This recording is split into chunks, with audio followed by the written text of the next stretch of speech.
За бүгдээрээ сайн байцгаана уу. Тэгээд та бүхэндээ энэ өдрийн мэндийг хүргэе. За тэгээд бүгдээр ямар ч байсан зүрх сэтгэлээ бэлдээд яг үнэхээр Бурхны үг бидний зүрх сэтгэлд ороосай. Эзэн яг биднэрт яг хэрэгтэй үгийг барьж босгох, ухуулах, синхруулах, урамшуулах, эсвэл бүр гимшүүлэх тэр үгийг хэлээсэй гэд бүгдээрээ сэтгэлээ бэлдээд залбирая. Халелуя, халелуя. Хайртай Бурхан эзэн минь ээ, тандаа талархъя. Өнөөдөр та энд бид нарыг байгаа гэр орнуудаас маань өөрсдийн маань нөхцөл байдлуудаас үнэхээр яг бид нарыг хүч гаргаад энд ирэх энэ нөхцөл байдлыг та хангаж өгч бид нарыг ирүүлсэнд баярлалаа. Гэхдээ бид нар зүгээр нэг ирэхийн тулд ирээд зүгээр нэг бүтэн сайнд явах ёстой гэд зүгээр л нэг ёс гүйцээж байгаа юм шиг хандлагаар ирсэн байвал эзэн та уучлаач. Эзэн та өнөөдөр энд байгаа хүн болгоны зүрх сэтгэлийг бэлдэж өгөөч. Та үнэхээр өөрийнхөө ариун сүнсийг, өөрийнхөө оршихуйг энэ газар байлгаж, энэ заалыг та дүүргэж, хүн болгоны зүрхэнд хүрээч, хүн болгоны зүрхэнд та оршооч, хүн болгонд өөрийнхөө үгийг хэрэгцээнд нь тааруулан та ойлгуулж, синхруулж, ухааруулж, гэмшүүлж өгөөч гэж гуйж байна. Тэгээ энд зөвхөн таны үг яригдах болтугай. Таны хүсэл биелэгдэх болтугай, таны таалал биелэгдэх болтугай. Таны таалал тэнгэрт шигэ энэ газар энд яг биелэлээ олох болтугай гэж эзэн Есүсийн нэрээр залбирan гуйж байна. Амен.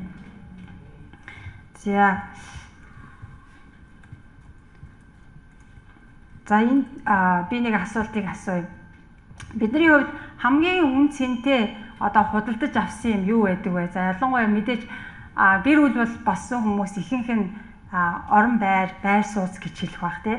За ялангуяа бид нар ихэнх хүмүүс маань ялангуяа социализмын үеэс хойш ингээд бэлэн байртай бараг байдаггүй байсан. Тэгээ ихэнх айлууд ингээд барилга байгууламж одоо ингээд 2005-10 оноос хойш ингээд маш их баригдаад хүн болгон байранд орохыг хичээдэг болсон. Тэгээд байранд орохын тулд хамаг байдгаар шавхаад хамаг мөнгөө бүр бүх юмаа шавхаж бүх байгаа юмаа зараад хашаа байшинтаа бол хашаа байшингаа зараад машинтаа бол машинаа зараад бүр тэр үтгийг зээл аваад одоо банкнаас зээл аваад юм орох боломжтой болдог болсон. Тэр бол ихэнх бидний одоо дундаж хүмүүсийн маань хамгийн ихээр үн цэн зориулж хамгийн их зориулт гаргаж худалдаж авдаг зүйл гэж би бодож байна. За яг хөө байрнаас илүүгээр бизнестэй хүмүүс бол бизнес эхлүүлэхийн тулд те ямар нэгэн бизнес ашиг орлого авчирна энэ хэмээх одоо би энэ бизнест ийм хөрөнгө оруулаад ийм хэдэн төгрөг зараад дараа нь би ийм ашиг олно ийм одоо үр дүн надад авчирна гэдгийг тооцож тэр үн цэнийн төлөө мөнгө төлөхөд бэлэн байдаг. Тэрийг олж авахын төлөө хамаг юмаа зориулан зүтгэдэг.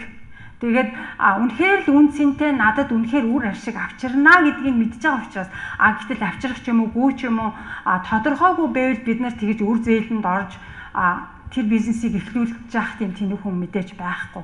Тодорхой ашиг гарна, би чадна гэж үздэг учраас тэрний төлөө явдаг. Яг тэрний төлөө бүх зүйлээ зарцуулаад, зориулаад хичээхэд бэлэн байдаг. За тэгвэл бүгдээрээ Тэнгэрийн хаанчлал Матай 13:44 дээр Тэнгэрийн хаанчлалын тухай олон сургаалт зөвлөд байдаг. Тэдний нэг нь буюу энэ 44-р ишлэлдэр 13:44 дээр Тэнгэрийн хаанчлал нь талбайд нуусан эрдэнэ адил юм аа. Түүнийг хүн олоод нууж баярлсандаа явж өөрт байгаа бүхнээ зараад тэрхүү талбайг худалдан авна. Сая миний ярьсан жишээтэй адилхан байна. Одоо жишээлбэл нэг газар худалдаж авах гээд очиж л дээ. Гэтэл тэр газар нь одоо манайхнаар хоттой ойроосоо болоод 10, 20, 30 сая тэгээ холдох тусмаа нэг 5, 10, 5, 3 гэдэг ингээд явдаг те. Үн цэн нь хот руугаа ойртох тусмаа үн цэнтэй учраас. Гэхдээ за би нэг 5 саяын газар оллоо гэж үзье. Гэтэл азар тэр газар маань эрдэнэс нуугдсан бай. Одоо тэр ямар нэгэн байдлаар дээр үеийн одоо бүр нөгөө 30-аад оны үед ингээд ламнар бурхад мурхтаа ингээд нууцсан мууцны оллоо моллоо гэдэг. За нэг азар нэг тим юмтай газар олцсон бай гэж үзье. Тэрийг нь би бүр авахаасаа өмнө мэдчихлээ гэж үзье. Тэгэх юм бол би тэр газрыг авахын тулд өстой үнэхээр тэнд ямар яг тэгвэл тэнд 20, 30, 40, 50, 100 сая төгрөг өгөх тэгээ эрдэнэс байгааг нь би мэдж байгаа учраас өөртөө байгаа тэр газрын үнэ нь ямар вэ тэрийг юусаа хамаагүй бүх юмаа зарцуулаад очиод авна.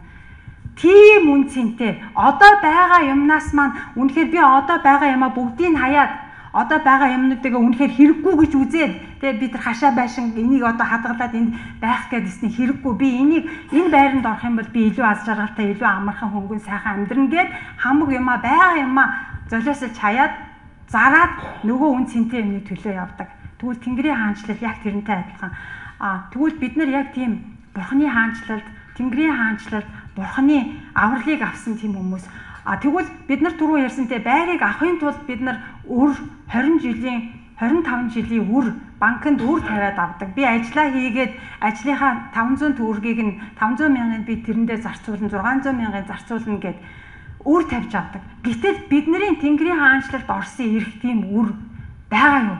Бид нар төлөх Есүс биднээс за та нар жил болгон тэдийг төлж ээж миний хаанчлалд орно шүү гэж биднээр зүтгүүлдэггүй, биднээр ажил хийлэгдэггүй. Үгүй, бүр 100% төлөгдсөн. Тэнд бид нэр дахиад төлөөд банкны зээл төлж байгаа юм шиг явах ямар ч хэрэггүй.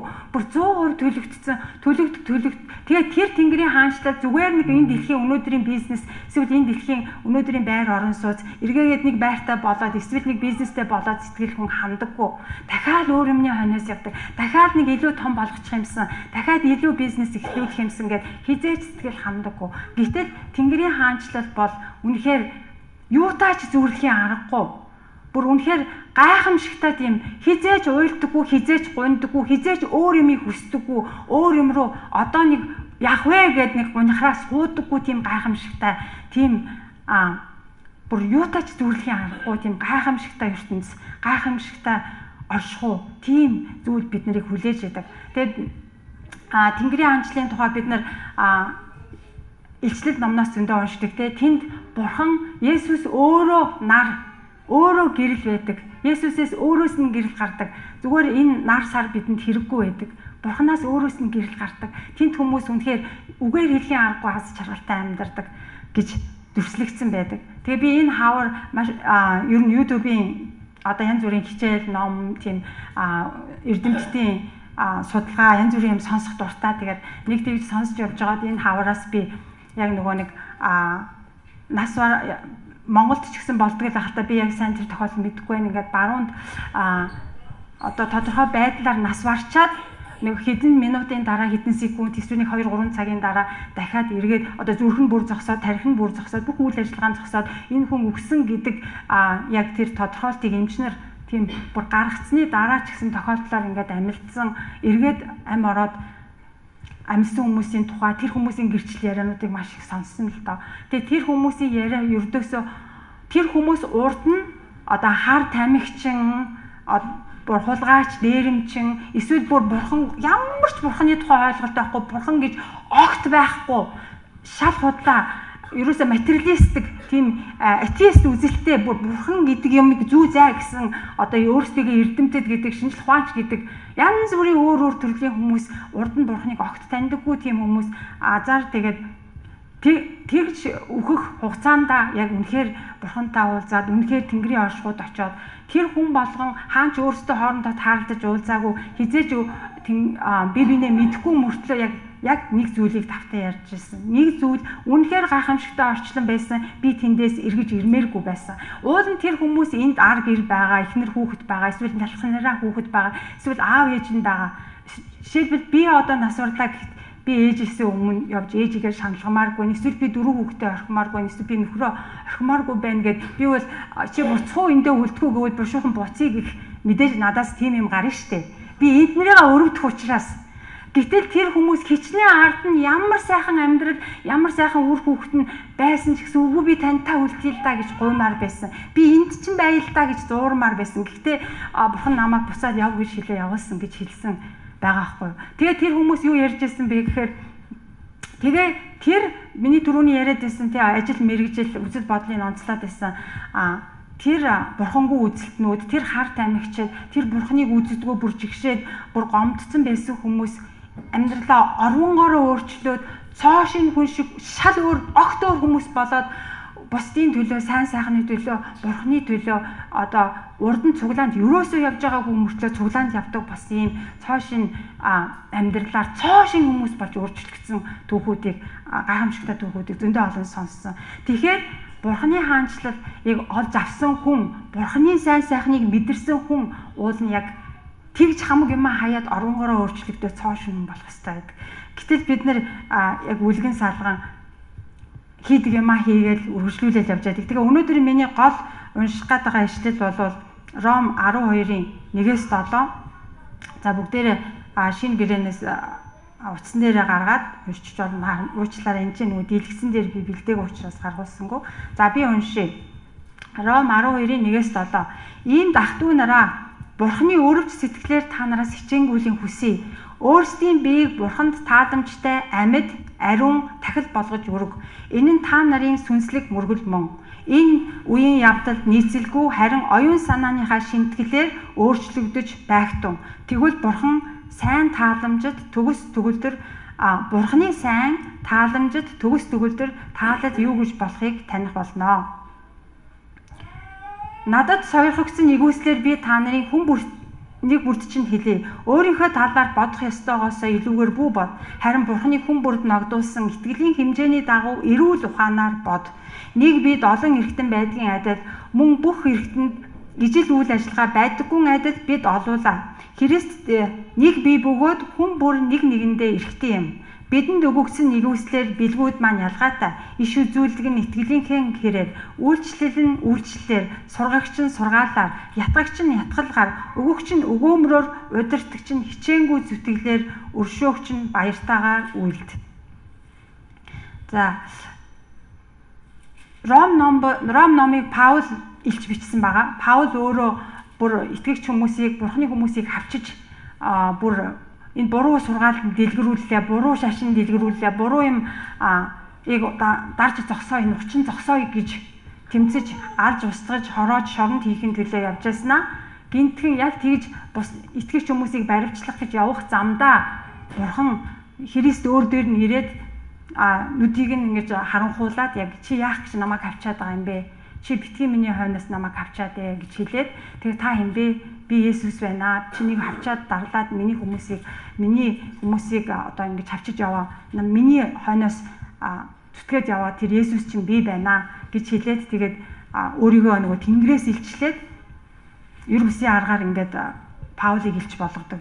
Тэгээ Паул тэр цагаас хойш үхэн үхтлээ өөрийгөө шорон, гяндан, хавчлага, зовлон, гал, ус, аюул, зодуур, нүдүүр, шүүх, шоронгийн өмнө энэ бүхнийг Бурхны төлөө, Христийн төлөө, Есүсийн төлөө туулах, бүгдийг туулаад явсан. Бүхнээ золиос болгосон. Дөрөв миний байшин авахын төлөө, үн цэнтэй зүйл авахын төлөө бүгдийг хаяа тэр үн цэнтэй юмны төлөө явдаг гэдэг шиг Паул яг тэгж явсан тийм илч. Тэгээд Паул энэ Ром номын өмнөх бүлгүүд дээр бид нар үнэхээр гин нүгэлтэй асар их буруу юм хийсэн. Бид нар үнэхээр Тэнгэрийн хаанчлалд орох зохисгүй нүгэлтэй хүмүүс.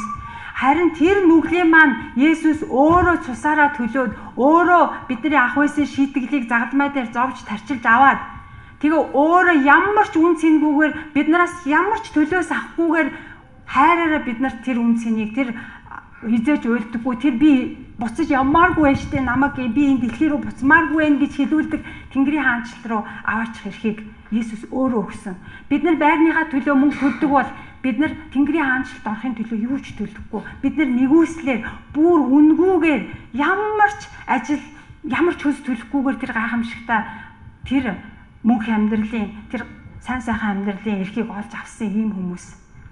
Тэгвэл Паул яг тэр бүхнийг хийж чадсан. Гэтэл бид нар яаж яана вэ, тий? Тэгвэл энэ Паул бүр хичээнгүйлэн гуйж ийна. Бурхны өрөвч сэтгэлээр би Бурхан шиг би ойлгоод өрөвдөд танаас гуйж ийн. Та нар яг миний хэлснийг хийгээч ээ. Та нар өөрсдийнхөө биеийг Бурханд тааламжтай амьд ариун тахил болгож өргөөч ээ. Тийм их эрхийг авчаад, тийм гайхамшигтай ялаас одоо өөрсдийгөө үнэхээр ялаас чөлөөлөгдсөн байж тэр их Бурханаас ивэл нэгүслийг авсан бол одоо та нар Бурханд буцаагаад тааламжтай амьд ариун тахил болооч ээ. Амьдралаа Бурханд зориулаач ээ гэж хэлсэн. Тэгвэл амьд ариун тахил гэдэг нь ариун тахил гэж Бурханд одоо дээр үед Есүсийг ирэхээс өмнө хуучин гэрээнд хүмүүсийн гин нүглийг уучлах арга нь мал амьтныг өргөжөөж тэгээд Бурхантай эвлэрдэг байсан тийм. Гэтэл тэр мал амьтан нь цоо эрүүл бүр ууган төлн цоо ирүүл ямар ч одоо согохгүй, гажиггүй тийм мал төл байх ёстой байсан. Тэгвэл бид нар яг тийм одоо бурхны өмнө те хийдэг гин нүглээ үйлдээл буруу замаараа яваал 6 өдөр нь буруу юм хийгээл те худлаа яриад хулгай хийгээл одоо энэ дэлхийн хүмүүс гэж одоо энэ хүмүүсийн энэ нийгмийн хүмүүсийн хийдэг болгоныг хийгээд те яваад уугаал идэл наргаал цингээл утга учиргүй буруу юмнуудыг хийж хахуулаа өгөөл те буруу арга замаар ажил төрлөө гүйцээгээл ууралж хэрэлдээл те бинээ гомдоогоол хэлэхгүй муухай үгээр доромжлол уучлж чадахгүй өөр хорсолтоо шатаад ойр дотныхоо хүмүүсийг ээж аавыгаа үр хүүхэд нь эхнэр нөхөр нь хадмуудаа найз нөхдөд эсвэл ажлынхантайгаа ийм юмаа хийжэл бүтэн санд явах ёстой гэж суглаандаа ирээл нэг суусан болоод зүгээр нэг сууж байгаа нэг яриа ингээд нэг урд хүмүүс номлол тэрийг нэг чихээрээ гаргаа нөгөө чихээрээ өнгөрөөгөөд явах уу. Тэгвэл бид нэр тэр амьд ариун үргэл байж чадах уу? Бурхны тэр үргэл тэр хураг бол ууган төл гэдгийг мэднэ. Ууган төл гэдэг бол хавар хамгийн түрүүнд гарсан 2-3 сард гарсан хамгийн одоо төрүүлж томордог, таргалдаг, ирч хүчтэй хамгийн одоо юу гэдгийг нэг би хөдөө амьдарч байсан үнэ мал сааж явсан хүн болохоор мэднэ л том тугуулнуудыг ингээд ихийгээ хөхөөд бүр буйлаад бүр ингээд томорцсон. Тэд нарыг ингээд ихийг нөгөө нэг сүүгийг нь оруулж эвлэхийн тулд тугуулд нь хөхүүлчихэд татаад дараа нь саадаг штэ. Тэгэхгүй шууд саадаггүй байхгүй юу? Мэдхгүй хүмүүс байж магадгүй.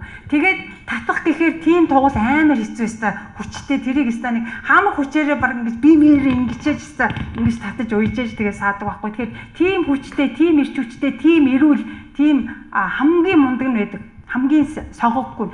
Тэгтэл бид нар өнөө өөрсдийнхөө хуучин амьдралаараа амьдраад хорслоо, гуйнигаа гомдлоо, атаархлаа. Бусдад атаархаад байгаа. Энэ надаас илүү яваад байна. Энэ хизээ ийм байсан. 10 жилдээ ийм хүүхэд байгаагүй штэ. Энэ оюутан байхдаа тийм байгаагүй, ийм өөдгөө амтан байсан. Ээж аав нь лагийн болохоор энийг ийм болгочих. Би уулд илүү сурдаг байсан ч гэх юм уу. Ийм амьдралаар энийг дүүрэн бодож, энийг оюун бодлороо дүүргчээд бид нар яаж ариун үргэл байж чадах юм? Бид нар ариун зөв тэр ирч хүчтэй тэр ууган төл шиг байж чадахгүй. Харин амьд ариун үргэл гэдэг бол бүх тэр хог новшийг тэр бүх бузар буруу болгоныг урд нь хийдэг байсан муу мухай болгоноо бүгдийг нь арчиж хаяад цоошин болж цоошин амьдралаар тэр Паул урд нь явж исэн мөрдөж мөшгөж Христийнхнийг хавчиж шоронд барьж явж исэн тэр амьдралаа ор тас хаяад харин тэр хүмүүстэй адилхан шорон гяндан өсгөлн зовлон хавчлагыг туулаад явж исэн. Тэгээ энэ амьдралыг энд хийжсэн бүх юмыг энд нь хаяад ийшээ ингээд явсан байгаа. Тэгвэл тэгжээж бид нар амьд ариун үргэл болно. Бид нар тэр үн цэнтэй, тэр гайхамшигтай газар очино гэдгийг үнэхээр мэдж байгаа бол тийм эрхийг авсан бол бид нар яг зөв бурханд зөв тааламжтай амьдралаар амьдрах ёстой. Ингийн тулд эхлээд бид нар оюун бодлоосоо эхэлнэ. Хүний амьдрал бодол хүний бодол бүхнийг шийддэг. Би гэдэг хүн хэмбэг үл зүгээр та нарын нүдэнд харагдаж байгаа юм нэг эмэгтэй байна. Гэтэл яг миний мөн чанар юунаас гардаг вэ? Би яг хэмбэ гэдэг бол миний үйлдэл, миний үзэл хандлага, миний бусдад хандж байгаа, миний хийж байгаа ажил, аливаад хандж байгаа хандлага бол би. Тэр л янжаа байна. Зүгээр энэ харагдаж байгаа хүн бол би биш. Тэгвэл тэр үйл хандлага, үзэл, бодол юунаас тэр бүхнийг юу бий болгодог вэ гэхээр бодол бий болгодог. Надад бодогдож байгаа, миний хүсэж байгаа, миний мөрөөдөж байгаа, миний ингээд толгоогоор дүүргэж байгаа тэр юмнаас би үйлдэл болгож, зуршил дадал болгож миний амьдрал тодорхойлогддог. Би гэдэг хүн бусдтай хандах хандлага, бусдыг үзэх үзэл тэндээс гарч ирдэг. Тэхийн тулд бид нар тэр амьд ариун дахил үргэл болохын тулд дараагийн хийх алхам маань юу гэхээр бодол оюунаа бурханы өмнө зөв байдгаж, зөвийг бодож, юун сайн, юун зөв, юун буруу гэдгийг салгаж яг зөвийг бодож явах юм бол миний бодлоор миний шийдвэр гарна, миний үйлс гарна, миний ам хэл үг яриа гарна. Тэгжээж миний амьдрал тодорхойлогддог. Тэгэхээр хамгийн түрүүнд бид нар оюун бодлоо тэр 2 дугаар ишлэл дээр байгаа тийм ээ. Ингийн тулд энэ үеийн явдалд нийцэхгүй харин оюун санаагаа шинжилж өөрчил. Тэгвэл бид нар хамгийн түрүүнд өөрчлөлт хаанаас эхлэх вэ гэхээр оюун бодлоос эхэлнэ. Бидний үзэл хандлагаас эхэлнэ. Бид нар тарих оюундаа юу дүүргээд зүрхээ юугаар дүүргээд явна тэргээрээ яг бялхдаг. Хүн яг нуудаг. Хүн харахад дотроо бодож байгаа юмаа нуугаад ил гаргахгүй, хийлэхгүй, дотроо өөр юм бодоод явдаг ч гэсэн хэрвээ тэр бүхнээр дүүрсэн байх юм нэг одоо дүүрэн хувинтай юм бариад дүүрэн савтай юм ингээд арайх гээд бариа явж байгаад нэг жоохон буруу гიშг гээд ингээд цалгаад халиад асгардаг штеп. Тэрнтэй адилхан хэрвээ бид нар бодлоо ямар л үзэл хандлага бодлоор дүүргээд байна. Нэг жоохон халиад нэг жоохон ингээд юм шүргэхэд тэр асгарна, тэр гарч ирнэ, гарахад бэлэн байна, үйлдэл болоход бэлэн байна, бусдад харагдахад бэлэн байна. Тэгэхээр бид нар Бурхны зөв сайн Бурханд тааламжтай төгс Бурхны хүсэлд нийцсэн тэр зүйлээр бид нар оюун бодлоо дүүргэнэ. Бас ийм ишлэл байдаг те 1-р Коринт 15 дээр бодол болгоно Бурхны зөв дуулууртай байдалд олзлуул гэж. Бодол болгоно Бурхны зөв дуулууртай байдалд олзлуул. Тэр нь юу гэсэн үг вэ гэхээр би нэг юм бодлоо. Нэг юм надад орж ирлээ. Тэгэхэд юу вэ? Би юу бодоод байна вэ? Энэ Библиэлд миний бодож байгаа бодол зөв үү? Бурхан намайг хүмүүсийг хараад хүний фэйсбүүкийг хараад хүнийг атаархаад байгаа гэсэн дөө. Би яг атаархчлаа сая би болий. Би яагаад одоо хүмүүс айгүйх одоо би өөрсдийнхээ амьдралыг гаргаж дэлгдэг. Одоо уулзаагүй хараагүй 20-30 жилийн өмнө байсан хүмүүстэйгээ юу те холбогдчиход хөө хин ингэж явсан байх гэдээ амар сайн мэддэг болчиход байгаа шүү дээ. Одоо чи тэгэнгүүт янз бүрийн бодогдсон шүү дээ те. Тэр үед бид нар үгүй би энэ бодлыг үнэхээр Бурхны үгээр хэрэгж чинь би Бурхны үгээр цавчиж чинь энэ зохистой бодол биш хаях ёстой, таслах ёстой. Тэгэхэд бол бид нар Бурхны үгийг мэддэг байх ёстой. Тэгээд дуулал 1-р бүлэг дээр байдаг те. Бурхны зөвхт хүн ямар байдаг вэ гэхээр буруу хүмүүсийн за би тэрийг уншаадах юм. Буруу хүмүүсийн зөвлгөөгөөр алхдаггүй, бузар нүгэлтүүдний зам дээр зогсдоггүй, басаж доромжлогчдын буйранд суудаггүй хүн юутай ерөөлтэй вэ? Тэгвэл буруу хүмүүсийн зөвлгөөгөөр алхдаггүй гэдэг нь буруу хүмүүсийн буруу шийдвэр, буруу үзэл хандлага, буруу тэр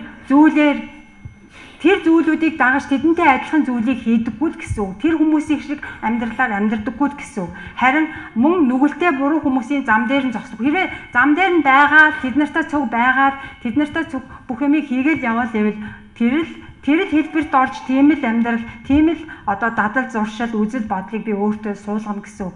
Тэгэхээр тийм тэдний зам дээр ч зогсдоггүй, тэдний зөвлөгөөг ч сонсдоггүй, харин Бурхны үгийг тунгаан өдөр шөнөгүй тунгаан бясалгаж тэг саглагар модны одоо усны голын дэргэд ургасан мод шиг үр дүнгээ өгөх амьдралаар амьдардаг. Тэгээ би яг энэ сая энэ номлоо нийлээл бэлдэж байхдаа жишээ хаагаад янз янзаар бодож байлаа л да. Тэгээд сая манай ээж 3-4 хоног хөдөө яваад ирсэн. Тэгээд өчигдөр айгүй орой ирсэн болохоор бид тэр ярьж амжаагүй. Тэгээд сая машин дотор хоёлаа явж байхдаа замдаа ярьсан. Ээж надад хийсэн юмнуудаа ярьлаа л да. Тэгээ хийсэн юм нь ээж дүү нартайгаа уулзсан.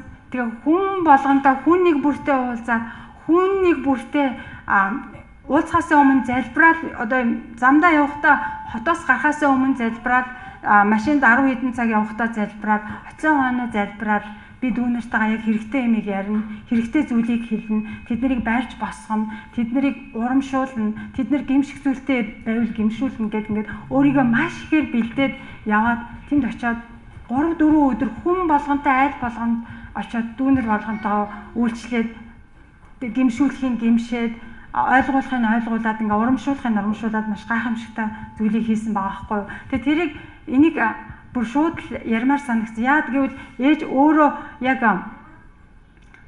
Бурхны зөв сайныг л бодоод Бурхны л зүйлийг би хий. Би Бурхны л хийх ажлыг өнөөдөр би яг энэ дүүнэрийнхаа төлөө явъя. Би тэднэрт хэрэгтэй зүйлийг нь хэлж өгье. Тэр тийм бодлоор тэр зүйлээр зүрх сэтгэлээ цэнгэлсэн учраас тэрийг л бодсоор явж зорж очисон учраас тэгжил үргэлж залбирсаар байсан учраас Бурхны ажлыг хийж чадчихаа. Тэгсэн л учраас тэр яг услагдсан мод шиг голын усны хажууд ургасан мод шиг тэр үр жимс гаргадаг мод шиг тийм үйлсийг манай ээж гаргаж чадсан байна. Тэгэхээр бид нар бодол оюунаа юу одоо хүмүүстэй уулзахаар явсан ч гэсэн би энэ хүнтэй яг зөв сайн баймаар байна бурхан минь ээ. Би яг буруу үйлдэл гаргамааргүй байна бурхан минь ээ. Та надад энэ хүмүүст хэрэгтэй зүйлийг хийлгүүлээч. Би энд өнөөдөр яг зөв юм ярмаар байна гэж хэлээд залбирч байгаа хэрэгтэй. Би заримдаа яг тэгдэг хүнтэй уулзах гад явах ч юм уу, хүн надаас юм асуух гад, ялангуяа залуучууд юм асуух гэхэд би за бурхан минь дотроо байнга залбирч суудаг. Бурхан минь та надаар зөв юм хэлүүлээрэй. Та хэлэх гэж байгаа юмаа хэлүүлээрэй. Энэ хүн надаас зөвлөгөө авах гээд байна. Би юу ч чадахгүй. Би зөвлөж чадахгүй. Харин та яриач, та санаанд маань оруулаач. Энэ хүний яриаг надад ойлгуулад хэрэгтэй юмыг буцааж хэлүүлээч гэж ингэж гуйдаг. Тэгэхээр бид нар оюун бодлоо юугаар дүүргэж, Бурхны зөвөөр дүүргэж чадах юм бол тэндээс үйлс гарнаа. Тэндээс салгихад зөв зүйл асгарна уу гэхээс буруу муухай бузар зүйл асгарахгүй байх нь. Тэгээ дараагийн ишлүүд нь болохоор юун дээр байна уу гэхээр за ингээд амьд ариун тахил үргэл байж тэр Бурхны хаанчлыг авсныхаа төлөө Бурханд буцаагаад нэгүслэр бид нар төлөөсөө төлөөд байгаа юм биш. Бид нар нөгөө өөрөө төлөх гээд байрныхаа өрийг төлж байгаа ажил ерөөсөө биш. Бид нар үнэхээр хүнээс бэлэг авчаад баярлахтаа буцаагаад ахны хариу жилдээ аяаны хариу өдөртөөгөөд буцаагаад хүнд бэлэг өгдөг үсттэй баярлаад өгдөг. Тэрнээс биш мөнгө одоо 8 байсан бол би энэ нэг морь худалдаж авал хэд байдгийг 2-3 сая 10 сая ч байт юм уу те мөнгөний төлж ийн гэсэн 8 биш. Харин баярлахтай адилхан тэнцүү хэмжээний зүйлийг буцаагаад өгөх гэж хичээдэг. Надад тусгасан хүн би буцаагаад сайн зүйл хийх гэж хичээдэг. Яг тийм сайнных нь нэгүслийнх нь төлөө баярлсандаа хариу барьж байгаа үйлдэлүүд бид нар яг тэр амьд ариун үргэл шиг амьдрах хэрэгтэй. Тэгвэл тэр амьд ариун үргэл байхад маань дараагийн саад болдог юмнууд юу гэдэг вэ гэхээр бидний дунд асуудал маргаан тэмцээн яагаад гардаг вэ гэхээр дандаа өөрийгөө бусдаасаа дээгүүр гэж үздэг. Дандаа миний зөв, би зөв байхгүй, миний бодоод байгаа зөв байхгүй, би зөв хараад байхад энэ харж чадахгүй байна. Энийний бодоод байгаа нь буруу байгаа байхгүй, үгүй ингээд зөв байгаа яахгүй гэж чичрээ дайраад байдаг. Тэгээд яг үнийг хэлэхэд би өөрөө бас тийм амар зөрүүхэн тийм зөрүү байдлаасаа болоод гэрийнхнийгаа өөрийнхөө ойр дотны хүмүүсийг гомдоочих гээд хүнийг гүйцэд сонсч чаддаггүй. Ерөөсөө гүйцэд сонсч чаддаггүй. За эмэгтэйчүүдээ нэг юм та нараас гуй. Бид нар монголчууд ялангуяа ерөөсөө хүнийг гүйцэд сонсож сураагүй байдаг.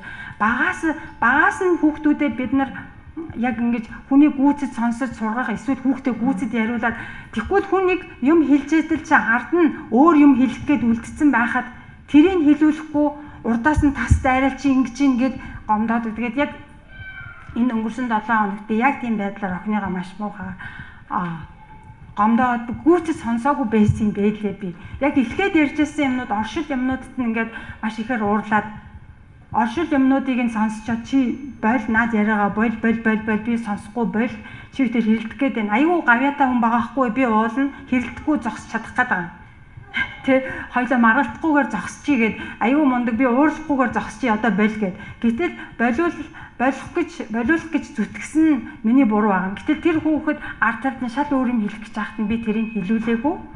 Тэгээд нөгөө би айгүй мундаг уурлаагүй болиулж чадсан ч арга хэмжээ авах гэж байгаа юм шиг болсон ч гэсэн бас л буруугаар дуусна л та.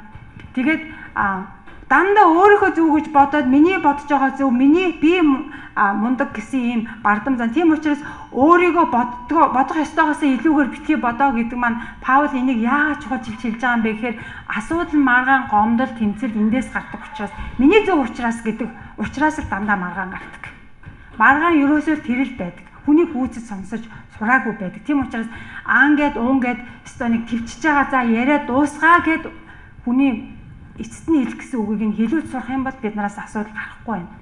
Тэгвэл маргаан тэмцээн гарахгүй, маргалдаж тэмцснээрээ бие биенээ гомдоодог, шархтуулдаг, хизээч эдгэрхийн аргагүй үгийн шархыг бие биендээ өгсөн байдаг.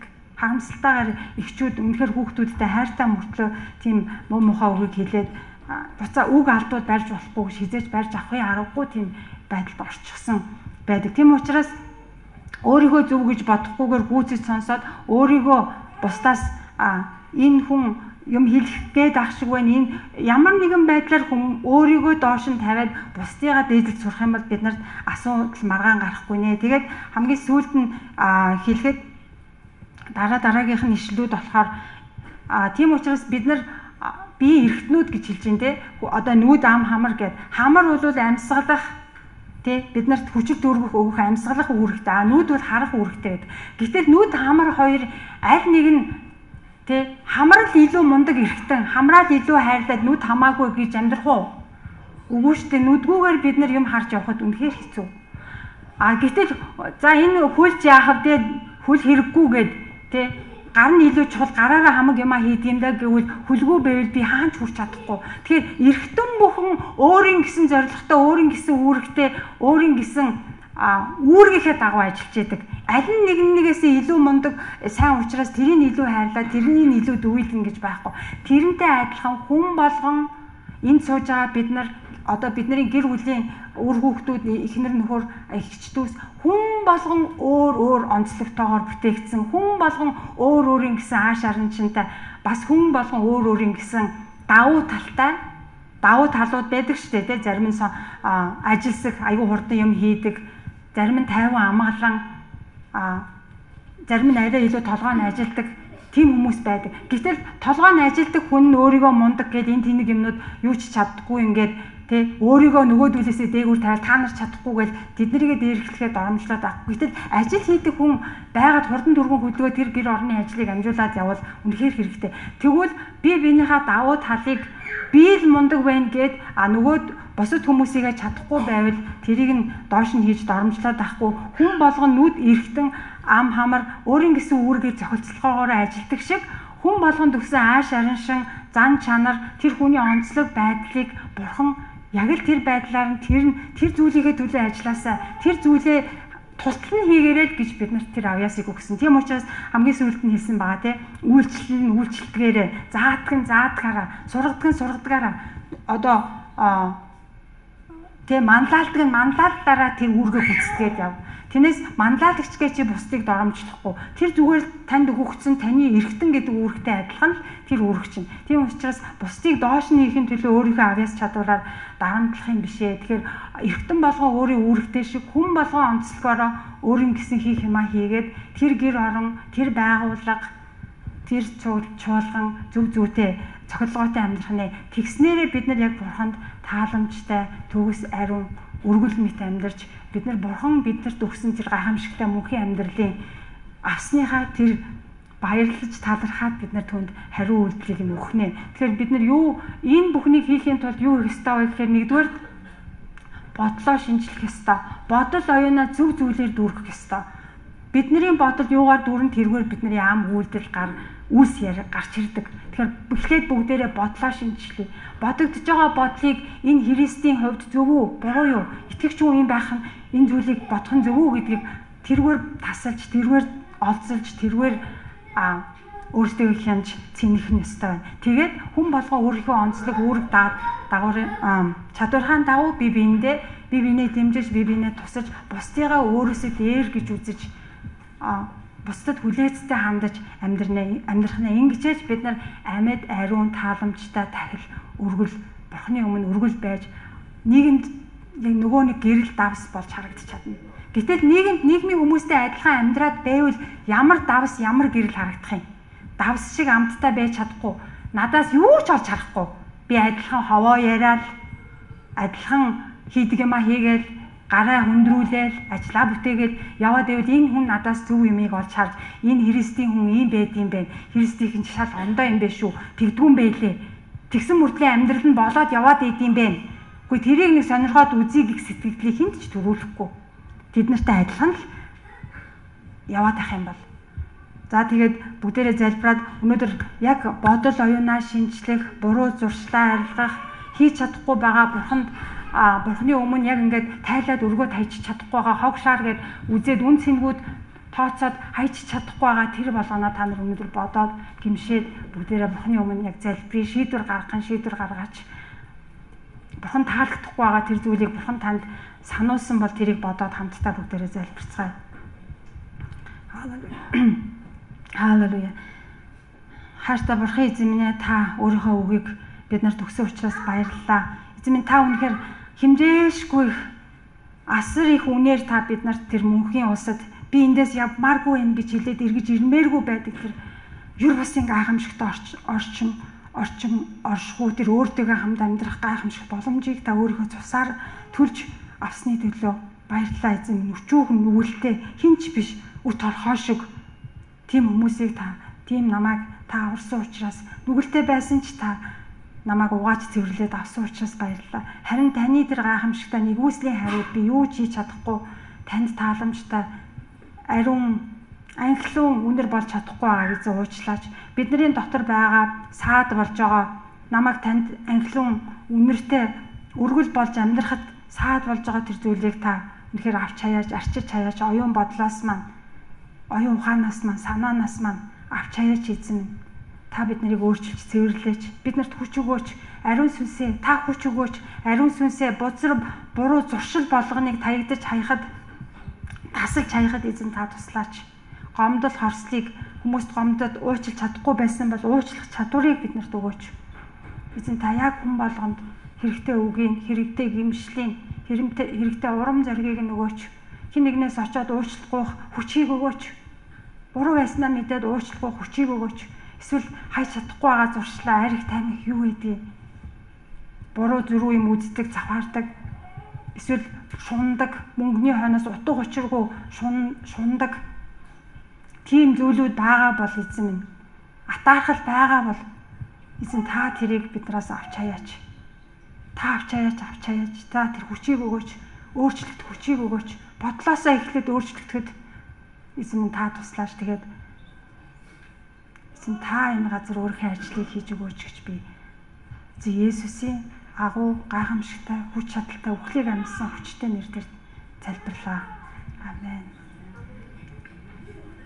За баярлалаа.